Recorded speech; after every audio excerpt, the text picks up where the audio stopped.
Hello, everyone, and welcome back to English Pod. My name is Marco. And my name is Catherine, and it is the holiday season. That means we're talking about Christmas and Christmas shopping. We've got a great lesson for you today. Exactly. So we're going to be looking for a Christmas gift. And so let's listen to our dialogue for the first time, and we'll be back to explain some words. Bill, you gotta help me. What's wrong? Slow down, or you're gonna give yourself a heart attack. Tomorrow's Christmas, and I haven't bought my mom anything. I'm such a bad son. Take it easy. Let's go to the mall, window shop a little, and see if there's anything she might like. That's just it. I don't know what to get her. Last year, I got her a ring that was 2 sizes too big, and a pair of shoes 5 sizes too small. I suck at getting presents for people. That's where you're making a big mistake. You can't just guess people's likes or sizes, especially with clothes or jewelry. On top of that, I think that you should get your mom something that shows how much you love her. At the same time, you should show her that you took the time and effort to look for something that she would really like. Yeah, you're right. When it comes down to it, I can be pretty tacky. Yeah, tell me about it. I know. Your mom is trying to learn Spanish, right? Why don't you get her a gift certificate for this great website I saw called Spanish Pod? Now that's a great idea. All right, we're back. So now why don't we take a look at language takeaway? Language takeaway.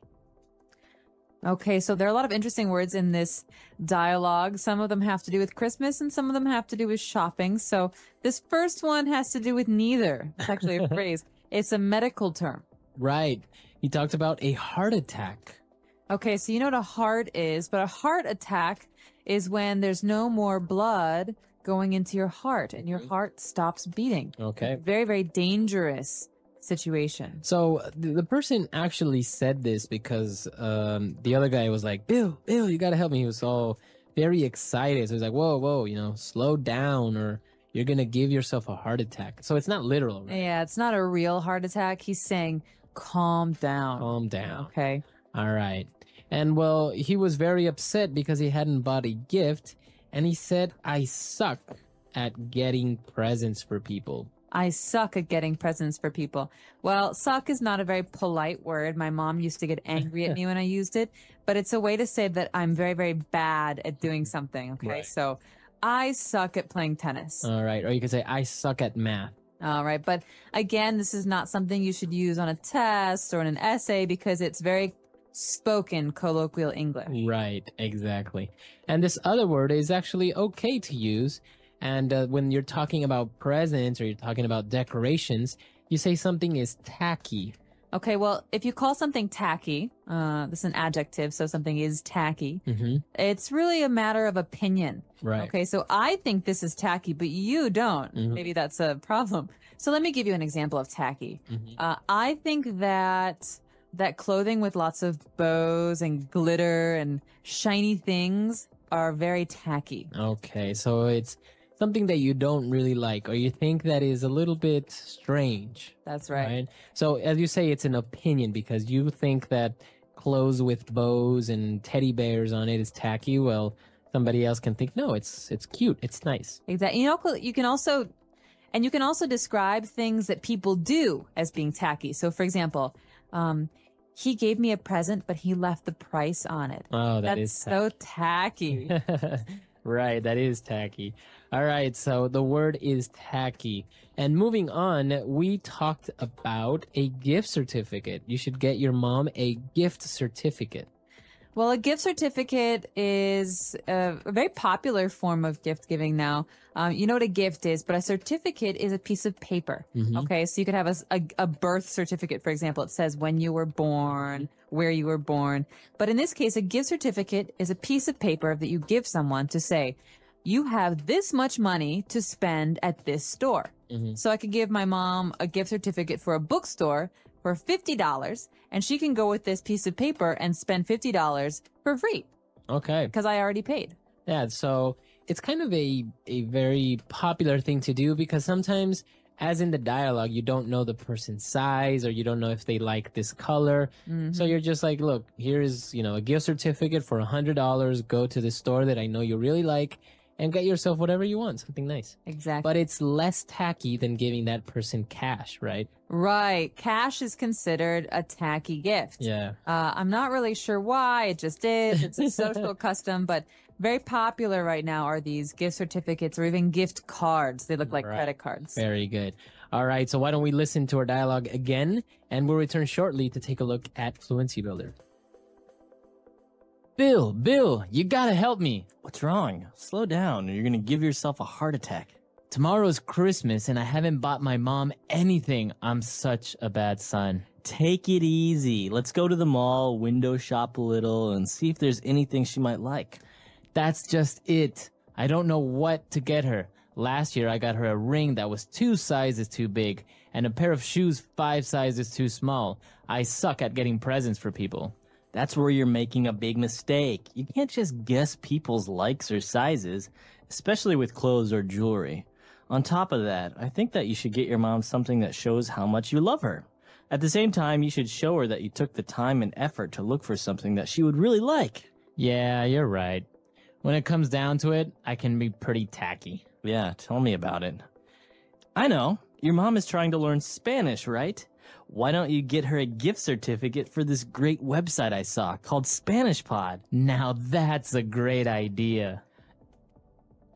All right, we're back. So now why don't we take a look at 4 key phrases on Fluency Builder. Fluency builder. Okay, I like this first phrase. Sometimes I have to use it about other people. Sometimes people use it on me. You say, take it easy. Take it easy. Hey, take it easy. Relax. Yeah, this is a way to say, hey, be calm. Be calm. Yeah. So there's no, you can't really translate it, right? What take what easy? You can't, but So it's just this a is phrase. there are 2 main contexts. Okay, there are 2 situations where this is really popular. Mm-hmm. One is this. Oh my God, Marco. Oh my God, I'm freaking out. I really need your help on this, and I really need you to just be involved. Take it easy. All right. Relax. Take it easy. Okay. All right. So that's someone who's upset, and you're telling them to calm down. Mm-hmm. The second situation is when you're saying goodbye to someone. This is a very kind of, again, spoken language, very comfortable way of saying, hey, see you later. Right. So it's like, all right, bye. Take it easy. Yeah, take it easy. Have a good one. Yeah. It's a Have way a to good say- one is another Yeah. good. Take Right. it easy. That means, yeah, Take life easy. Don't rush. Don't rush. Yeah. Enjoy your life. So if you try this with your English speaking friends, you're saying goodbye. You say, hey, take it easy. Yeah. Bye. Take Bye. it easy. It's a nice one. Very nice. All right. And our second phrase is actually, it's interesting because when he talked about the ring that he got for her mom that was 2 sizes too big and a pair of shoes 5 sizes too small. So the construction there, 2 sizes too big, 5 sizes too small. This is a very important construction, and it doesn't quite make sense when you hear it. So that's what we're going to explain right now. Let me try to explain this using an example. Okay. If I have a size 7 shoe Uh-huh. and my brother gives me a Christmas present of size 9 shoes, I say, Peter, these shoes are 2 sizes too big. Right. Okay, that's the number 2. 2 sizes, TOO, too big. That means they're too big for me by 2 sizes. Okay. Because the difference between 7 and 9 is 2. Right. But if he gives me a size 5 shoe, say, Peter, these shoes are 2 sizes too small. Mm-hmm. That means that, 5 is 2 less than 7. So this is a very popular construction. So you're saying specifically how much bigger or how much smaller the shoes are in the case with the ring or shoes or anything that has a size. Exactly. But the funny thing is you can also exaggerate. You could say, oh, this sweater is so ugly. It's 10 sizes too big for me. Mm-hmm. It's not really It's 10 not really sizes. right. So, but you can use this construction, right? Using 1 size too big, etc. Even when you're buying something to the store, to the lady in the store, you can say, "Oh, I think this shoe is 2 sizes too big. Can you give me a smaller pair?" Exactly. All right. And our third phrase for today, when the person said, "Yeah, you're right. When it comes down to it, I can be pretty tacky." So we looked at tacky, but what does he mean when it comes down to it? Okay, well, it is very confusing sometimes when we talk about phrases in English, but when it comes down to it is a way to say, in reality, or actually, or the truth is, yes. So it's a way to say something is truthful. Okay, so I can say, when it comes down to it, Catherine is a good friend. Oh, Right? So when times are tough or in the end, or actually maybe you have your small faults, but you are a good friend. Right. Or when it comes down to it, Marco is a really hard worker. So sometimes he likes to play video games, but when it's a really important, he will work really hard. Very good. So very good uses of this phrase, and you can use it in many different contexts. And for our fourth phrase, when the person said, yeah, tell me about it. What does it mean, tell me about it? Tell me about what? Okay, well, this is a really very popular phrase. You hear this all the time, and it's a way to say, yeah, I agree. I understand. Okay? I understand. So this is a phrase that means agreement. Okay, so I could say, God, I really hate winter because when I leave work, it's always really dark. Yeah, tell me about it. It's always dark and it makes me feel lazy. Right. And so Marco is agreeing. He says, I don't like it either. Yeah. So this is a very, very spoken language way of agreeing with someone. So you say, yeah, tell me about it. Right. So it's very natural. It's a very natural way of agreeing with someone, right? Exactly. All right. So great phrases. Why don't we take a look at our dialogue for the last time, and we'll be back to talk a little bit more. Bill, you gotta help me. What's wrong? Slow down or you're gonna give yourself a heart attack.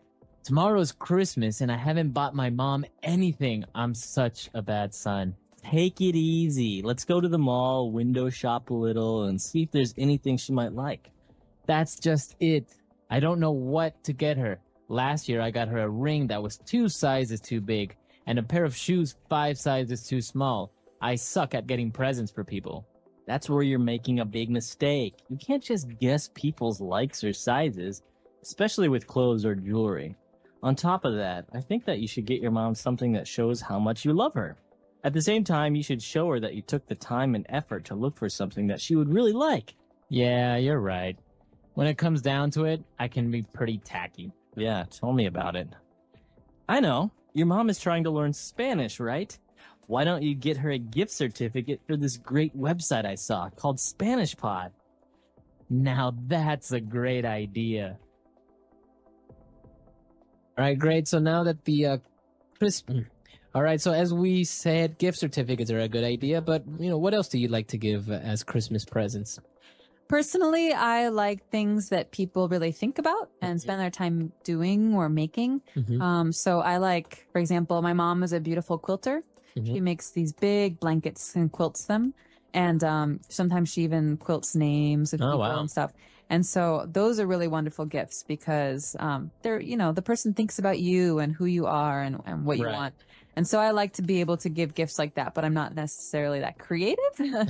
So, I think it's nice to give gifts like tickets to a music show or things like that, where the person will go and have a good time and enjoy themselves. Yeah, I think that's really important because sometimes people just give gifts because you have to.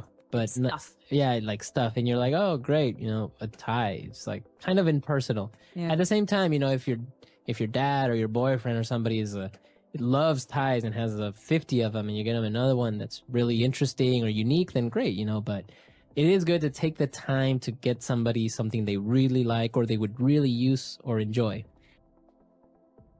Today we're talking about something we talk about every year. Every year after Christmas or during the Christmas holidays, we talk about New Year's Day, and a very important topic, New Year's resolutions. All right. So we're not going to preview anything today. It's all in the dialogue. But when we come back, we'll be talking more about what you hear and some of the great phrases you can use at the new year. Did you read this? It says that the number one New Year resolution people make is to spend more time with friends and family. Why would that be funny? Well, think about it. We are a society that is always on the go. Not because we have to, but because we want to. Why? We work hard and spend less time at home because we are trying to provide for our family with goods and services that are usually unnecessary. I don't agree, but anyways, I think you should start thinking of a New Year's resolution yourself. What's the point? We always make New Year's resolutions, and by February, we will have forgotten about them. It's pointless. Well, maybe then you should resolve to sticking to your goals and objectives. What about you? Your gym bag is gathering dust, and you still have brand new running shoes that are yet to be jogged in. Well, I would go if you kept your promise of going to the gym with me every day. Yeah, whatever. All right, great. We're back. So this is very typical, a New Year's resolution that you make, but then people don't really stick to it, etc. They don't?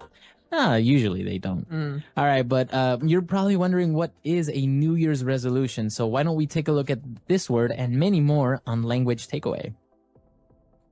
Language takeaway. Okay, so New Year's resolution, let's break this phrase down. The first phrase is New Year's. So the New Year is January 1st in the West, and it is celebrated on the 31st of December at night when the clock changes to the New Year. And a New Year's resolution, remember that S there, is something that you want to do or to change in the new year. It's a fresh start. Okay, so you pretty much, the verb that you use there is to resolve to do something. So my New Year's resolution is to, go to the gym every day. It's like a promise to yourself. Right.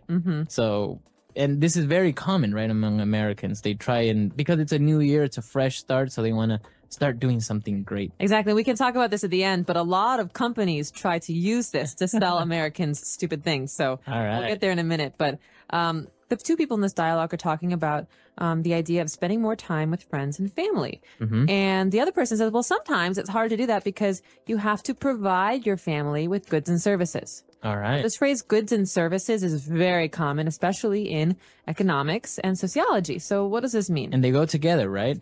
So goods are tangible items, things that you buy, like food or, clothes, a TV, etc. Stuff. And services, of course, are other things like, for example, going to the doctor or the dentist or any other service you get. So service usually includes another person doing something for you. But you might not actually get something physical like a TV if you pay for it. Right. So goods and services, it's included in this phrase, always goods and services. Very good. And well, moving on, as we mentioned with the New Year's resolution, we had that verb there, to resolve. So what does it mean if I want to resolve? Okay, well, to resolve, as we said, is to decide or to promise yourself to do something. So it's a decision that you don't want to change your mind about. For example, this year, I've resolved to quit smoking. That means I've made a decision for myself and I'm going to do it. Okay, very good. It's very strong. And not to be confused with like to solve, right? It has no real relation there, right? No, resolve to do something is to have a strong passion or interest in doing something for yourself or changing an action. Very good. And well, our last word for language takeaway is brand new. A brand new, something that's brand new. Brand new. So buy a brand new car. Come down to Catherine's car lot. So brand new is something we hear a lot in marketing. It's also something that these words just go together very often. And something is new. Okay, you just bought it or it just came out. But something that's brand new is really fresh, really new. So brand new, a brand new car, a brand new watch, etc. A brand new movie. A brand new movie or brand new cereal. Have you ever tried it? Very good. So great phrases there. Very good. So great words there. Why don't we listen to the dialogue again? And we'll be back with 3 phrases. Did you read this? It says that the number 1 New Year resolution people make is to spend more time with friends and family. Why would that be funny? Well, think about it. We are a society that is always on the go. Not because we have to, but because we want to. Why? We work hard and spend less time at home because we are trying to provide for our family with goods and services that are usually unnecessary. I don't agree, but anyways, I think you should start thinking of a New Year's resolution yourself. What's the point? We always make New Year's resolutions, and by February, we will have forgotten about them. It's pointless. Well, maybe then you should resolve to sticking to your goals and objectives. What about you? Your gym bag is gathering dust, and you still have brand new running shoes that are yet to be jogged in. Well, I would go if you kept your promise of going to the gym with me every day. Yeah, whatever. All right, we're back. So now let's take a look at these 3 phrases on Fluency Builder. Fluency builder. Okay, this first phrase is very common at gas stations and food, like fast food chains. We say on the go. All right. So he mentioned that we are a society that is always on the go. It means we're always moving. Exactly. So you're always going to work, going home from work, going to the store, going to the school to get the kids, always moving, moving, moving. So that kind of action, that kind of life is on the go. Okay. You can also say eat on the go. That means I eat while I'm going somewhere, while I'm doing something. I don't sit down. Okay. So on the go. And well, talking about New Year's resolution, and we said that, well, many people resolve to do something, but they don't really do it. And we have a phrase that is used here, to stick to something. Stick to your resolution. To stick to it. So you think of tape or glue, these things that help things stick together. Okay. So in that sense, it's kind of, it's a way for you to describe continuing to do something or not stopping, not quitting, not ending it. And so I could say, remember how I said I wanted to quit smoking? Well, I'm really going to stick to this resolution because I think it's important. That means I'm not going to give up. Right. Very good. So you're going to stay with it. You're not going to give up. All right. So stick to something like, for example, our English learners, they'll stick to learning English. And we could say as words of encouragement, hey, stick to it. Stick to it. Don't give up. With it. Don't give up. All right. And, well, finally, they were discussing, or more arguing about the gym membership and everything. And he mentioned that the gym bag is gathering dust. All right. This is a very nice phrase, I think, because it's very visual. I like phrases where you can see what's happening. So gathering means collecting. That means, that the dust in the air, it's building on this bag. And something is gathering dust if we don't use it. So we haven't gone to the gym because our bag is in the corner and it's just filled with dust. Exactly. We could also say this about the computer. Why should I buy you a new computer, Marco, if you never use the old one? That's just sitting in the house gathering dust. Very good. Okay. So it's another way of saying you never use it, you never do it, etc. Exactly. For an object, though, you can't say you are gathering dust. No, Right? well, that'd be a little weird. You might be dead or... All right. Great phrases. So why don't we listen to this dialogue one last time? Did you read this? It says that the number one New Year resolution people make is to spend more time with friends and family. Why would that be funny? Well, think about it. We are a society that is always on the go. Not because we have to, but because we want to. Why? We work hard and spend less time at home because we are trying to provide for our family with goods and services that are usually unnecessary. I don't agree, but anyways, I think you should start thinking of a New Year's resolution yourself. What's the point? We always make New Year's resolutions, and by February, we will have forgotten about them. It's pointless. Well, maybe then you should resolve to sticking to your goals and objectives. What about you? Your gym bag is gathering dust, and you still have brand new running shoes that are yet to be jogged in. Well, I would go if you kept your promise of going to the gym with me every day. Yeah, whatever. All right, we're back. And well, as you mentioned, there were some interesting things about this dialogue, especially when they talked about a society that's always on the go. And you mentioned that, well, sometimes you eat on the go. And I've seen people in the United States that are actually eating while driving. I'm guilty of doing that. Really? Yeah. Have no time to actually sit down for like 15 minutes and eat. No, I remember being in high school at home and, you just have so much stuff to do. You have school, then after school, there's soccer practice. After that, there's music lessons and you never have time to eat. So you have to grab food in the car. And then on the way home, you're picking things up and you get home and you do your homework or whatever. There's so much stuff to do and it doesn't stop. It doesn't stop when you grow up. It doesn't stop as if you're an older person. It's the way life is in America. Wow. Yeah, that's really interesting because I think many of our listeners that are in other countries would find that a little bit peculiar if they actually went to the United States and saw somebody in their car, like having a hamburger while driving, and sipping on their soda. Yeah, it's kind of sad, actually. Well, that's the thing. You don't have much time. But actually, this is based on true events, kind of, on the fact that many Americans do want to spend more time at home with their friends, with their family, because, as you say, you're always so busy. And I think it's a nice resolution to resolve to have dinner with your family once or twice a week at home where you sit down and you talk about your lives. It's nice because you get to share and you get to know each other better. And, otherwise you're always just on the go in different places. Yeah, exactly. Today we have a very exciting elementary lesson for you. That's right. We are going to take our clothes to the dry cleaners. Oh, okay, so that means we have some dirty clothes. They need to be cleaned.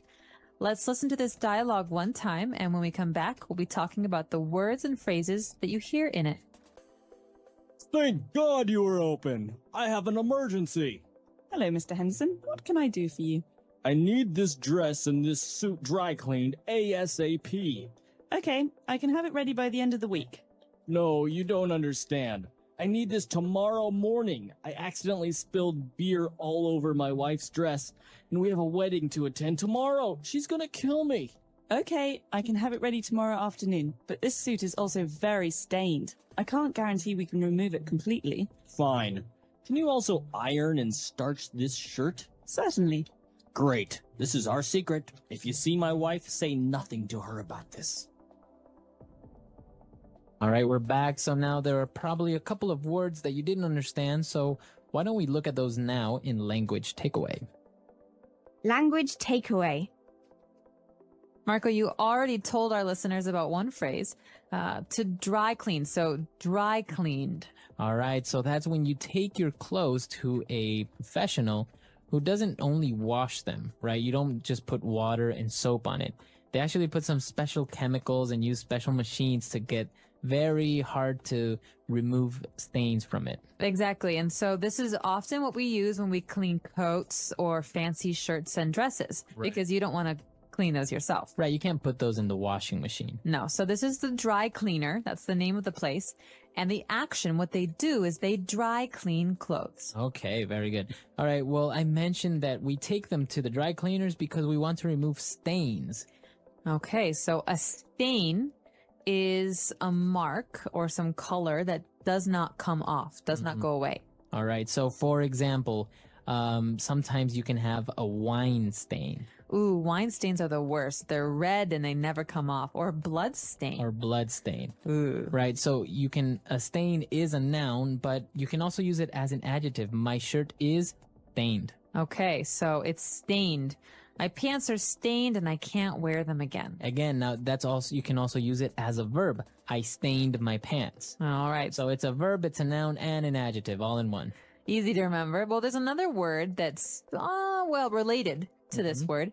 We spilled something, okay? So I spilled wine and it stained my shirt. Okay, so to spill. And that means that you took some liquid and you put it onto your clothes. Or you dropped it and it made a mess. Okay, right. So I spilled some milk. Okay, spilled. Now, it's pronounced differently from spell, right? That's right. It has spill. an I, spilled. All right, now our next word is also a noun and a verb, to iron. To iron means to make something flat with no lines, okay? To smooth it out. So we use an iron to iron. Exactly. It's so the metal electronic object. it gets very hot. So you wash your shirts, for example, and your shirts are wrinkled because you just washed them. So you need to iron them. That's right. And so you smooth them out, you flatten them with this object, an iron. Okay. And, well, usually, if you take them to the dry cleaners, they will iron them and also starch them. Okay, so to starch something means to use some powder or chemical to make something stiff or hard. So the noun or the chemical is also called starch. Exactly. So you think of a shirt with many buttons that a man wears to work. He has a collar around his neck, and that needs to be high and tall. It can't be flat and wrinkled. And so a dry cleaner will use starch to make sure that this stands up. Okay, very good. So those are 5 key words for the dialogue today. Let's listen to the dialogue again, and we'll be back with Fluency Builder. Thank God you were open. I have an emergency. Hello, Mr. Henderson. What can I do for you? I need this dress and this suit dry cleaned ASAP. Okay, I can have it ready by the end of the week.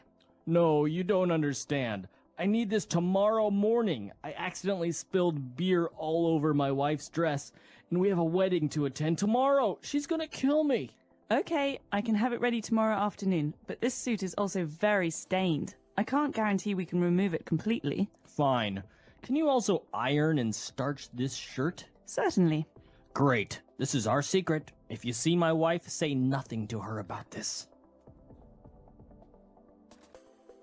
All right, we're back now, so let's take a look at Fluency Builder. Thank God. Thank God. All right, what is this phrase? Thank God.